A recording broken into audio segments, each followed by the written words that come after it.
You know, the Flames, hockey, and our shared love of sport are a critically important element to this city. As a hockey fan myself, I get it. And any premier seeking to lead this province has to understand that hockey is part of our culture, our community, and it's what makes us Albertans. And any premier seeking to lead this province should also trust the citizens of this province enough to share all the facts. Now, while broad numbers on the Calgary Arena deal were released yesterday, we learned today that there exists a confidential financial agreement between the parties that identifies additional financial liabilities by taxpayers, contributions beyond the $807 million announced yesterday. These are details the public deserves to know, along with who is responsible for the share of cost overruns and who is financing the CSEC's 35-year payment schedule. We're told that the agreement will be kept confidential, or in other words, secret, for the next 6 to 8 weeks, basically through Election Day, until a definitive agreement is signed, they say. We also understand that this deal includes additional development for the land around the arena, giving exclusive development rights to the Calgary Sports and Entertainment Corporation for decades to come. Now, none of these secret financial documents are available to me, my team, or more importantly, even to the broader public. I think it's disrespectful to voters for Danielle Smith to try to make this an election issue for Albertans at the same time that she's working to hide the details of the deal. You know, you wouldn't buy a pickup truck after only seeing pictures of the body and cab with no details on the mileage or the payment plan. The fact that Danielle Smith and the UCP insist on this extreme level of secrecy is deeply concerning, and it should raise the neck hairs of every single Calgarian and Albertan. This arena project should be a very exciting opportunity for Calgary, but Albertans deserve the whole story. I'm calling on Danielle Smith today to release the full terms of the deal.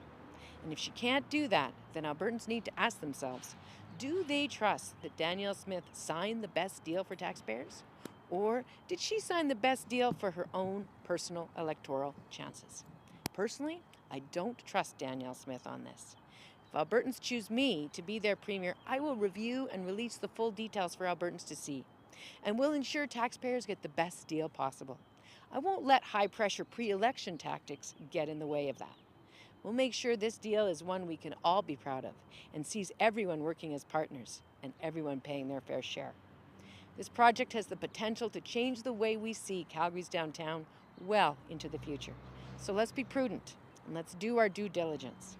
Thank you, and I'm happy and pleased to take any questions folks might have. Thank you.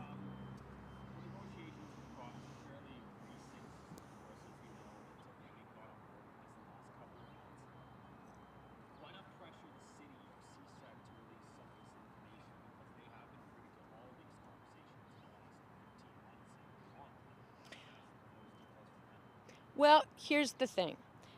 The deal is being kept secret for 6 weeks, which just too coincidentally lines up with right after the provincial election. So I believe that it is as a result of Danielle Smith that the deal is being kept secret. Moreover, it's Danielle Smith who's trying to make it into an election issue. So if she wants to have an election conversation about it, Calgarians, Albertans need to see the details.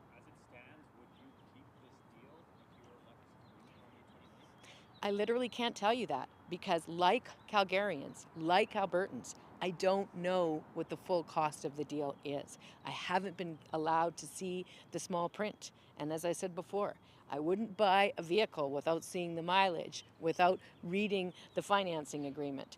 And the reality is that all of us deserve to see that information. We just do. That's good governance, and that's fairness, that's transparency, that's respect for voters. That's respect for taxpayers. And that's what we're calling for here. Let's say you see this information, see this deal, and you don't like it. Would you be willing to pull out? You know, I can't even get into those hypotheticals. We're not even there.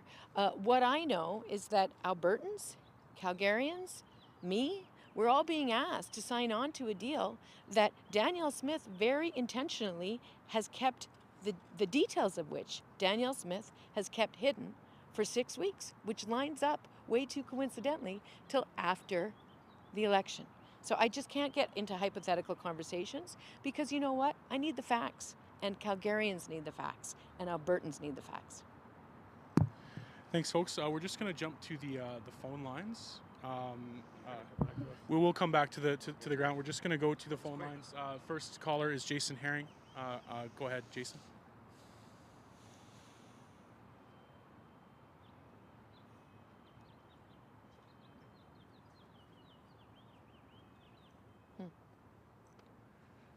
Sorry, go ahead now, Jason. Sorry about that. I'm just looking for a response to something the Premier said yesterday, really directly linking this arena deal to the election. She said on May 29th, I'm hoping Calgarians give our UCP government a clear mandate to proceed with this arena deal. What do you think of that? Well, again, I think those statements, I think, are very, very disrespectful. They are disrespectful to Calgarians. They are disrespectful to Albertans. If you want a mandate for something, you need to tell people what it is you want a mandate for. And the problem here is that there is a secret deal that outlines the level of financial risk and liability and exposure of taxpayers. And that secret document is not going to be made available to voters until at least 6 weeks from now. So I say that it is disrespectful for Danielle Smith to make that request to voters. Follow up, Jason? Sure. In 2012, when Danielle Smith was leader of the Wild Rose Party, she said she wouldn't support any provincial dollars going towards the Edmonton Oilers' new arena project. She says that the difference between then and now is that this money is going not towards an arena, but towards the surrounding infrastructure, roads improvements, demolition of the Saddle Dome, etc. Also looking for any reaction to that. Well, if the minimum of $350 million that she claims to be contributing to this project is unrelated to the project, I query why she was at the press conference yesterday. And I also query why she's trying to tie it to how Calgarians, Albertans vote. So again, she's speaking out of both sides of her mouth. Fact is, like on so many other things, she's flip-flopped. She has ideas in her mind that matter to her, I guess, and then she has things she will do and say when it comes to that 5 weeks before an election. And those two things don't line up, as we've seen over and over and over again with this premier. She cannot be trusted, and I don't think, and I certainly don't trust her on a deal where we know there is more information that is intentionally being kept from the public because of Danielle Smith, because the deadline for that information becoming public is after the election. Our next question comes from Catherine Gurkowski, Alberta Today. Thanks so much for taking my question. So when you're talking about disclosing the information of the deal, a lot of the times when we're dealing with deals between businesses and government, it's subject to secrecy because there's privacy legislation around anything that would be harmful to third-party business interests. Why do you think that with this deal you're able to reveal the details that are proposed? Because taxpayers are being asked to offer up $870 million.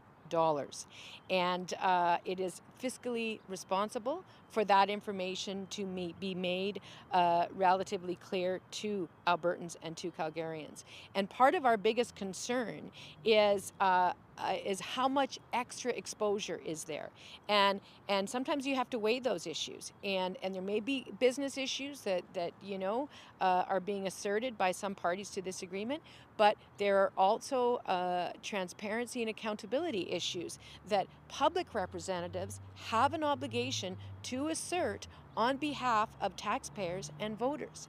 And in this case, we were simply asking, is there further financial exposure for the public? And we were told, well, that's laid out in a document that we can't share with you for 6 weeks. Follow up, Catherine? Yeah, so I think this was touched on a bit. The Premier today said, hey, Calgary was $312 million behind Edmonton in infrastructure funding this budget for the next 3 years. This just brings us in line with Edmonton. So I'm wondering, regardless of whether this deal goes through or not, would you commit to spending that to close the gap between Calgary and Edmonton? Well, with all due respect, I think that's a matter that's up for debate. Just because Danielle Smith says that's the difference doesn't actually mean that it is. And I suspect that you could probably find a lot of folks from Edmonton who would argue that in fact the gap is the other way.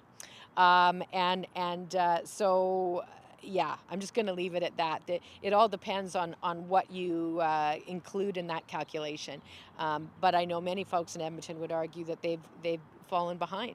So I don't think that the Noah's Ark principle of public financing is really the best way that we should grow our province in either event. Our next question comes from Dean Bennett, Canadian Press. Go ahead, Dean. Thanks. Hi, Rachel.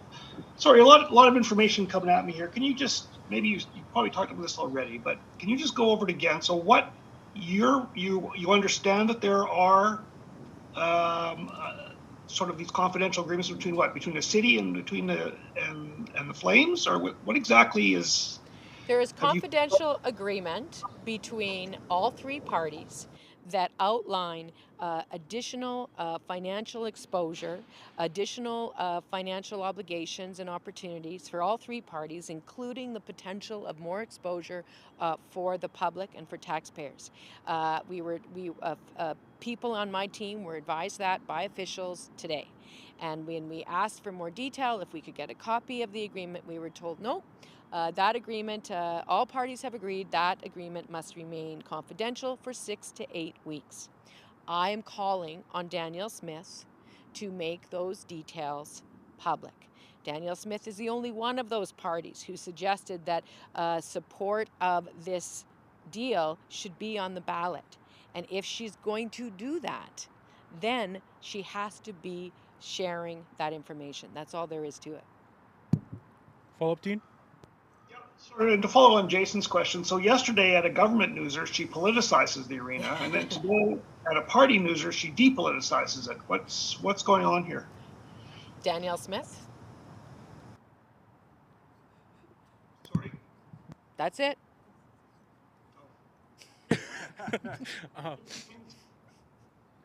We're gonna go to our next caller. It'll be Matthew Black, the Journal. Go ahead, Matthew. Hi there. Danielle Smith also announced a no tax guarantee today that pledges to not increase personal or corporate taxes without a referendum. Just curious what you make of that pitch. Well, first of all, Danielle Smith can sign as many poster boards as she wants, but Albertans know that she wears flip-flops, not flats. Secondly, by the UCP's own logic, if we go back over the last 4 years, the UCP have actually raised taxes 144 times. They've raised taxes almost as many times as Danielle Smith herself has reversed her position in recent months. And we can also provide you a list if you'd like. A follow-up, Matthew? Sure. The plan also calls for no increases without putting them first to a referendum from Albertans. Just curious how you feel about using referendums, plebiscites to decide any kind of public policy. Well, it's sometimes necessary. I don't think there's a overarching rule one way or the other about when it's appropriate. I will say this, though. Albertans have been through a very tough 4 years. They have had to deal with a whole range of affordability issues, many of which are the result of bad decisions by the UCP downloading costs onto them. But nonetheless, we know either way that families are struggling. And so when it comes to personal taxes, people can absolutely count on Alberta's NDP to not raise those taxes at all in the next 4 years. Thanks. We're just going to go to our next caller, Jason Herring. Go ahead, Jason. Sorry, we already... Okay, we're actually going to put through Graham Thompson. Go ahead, Graham. Yes, thank you. The City of Edmonton asked for money a decade ago to help build the arena here, and the province turned them down. Of course, Danielle Smith at the time said no to that kind of money as well. So the city and the Oilers got together and actually paid for the deal with no provincial money. So does that play into your thinking when it comes to figuring out if Calgary should get money when Edmonton didn't? Well, as I said before, I think the Noah's Ark principle is not necessarily the only factor when you're making decisions on these issues. I do understand that Calgary is in need of investment with respect to downtown revitalization.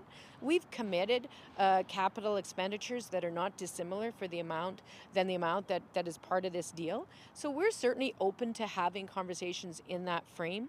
But it's also about what are the priorities ultimately of Calgarians, and so at the end of the day, this is 10 years later.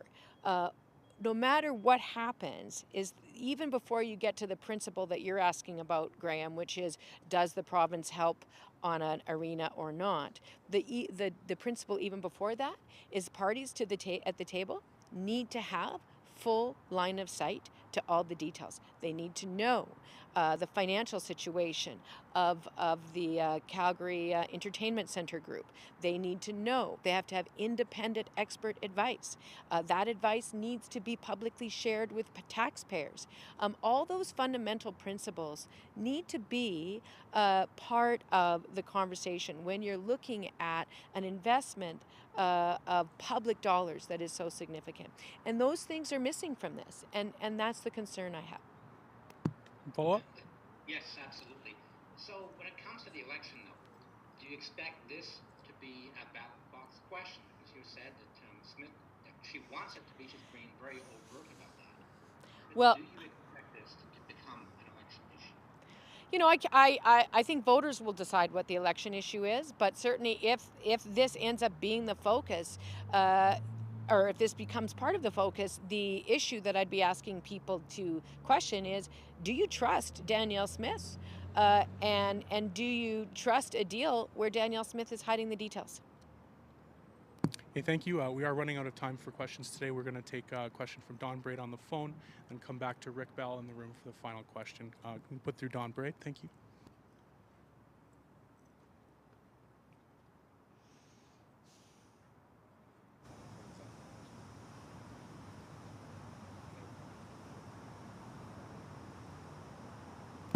Go ahead, Don.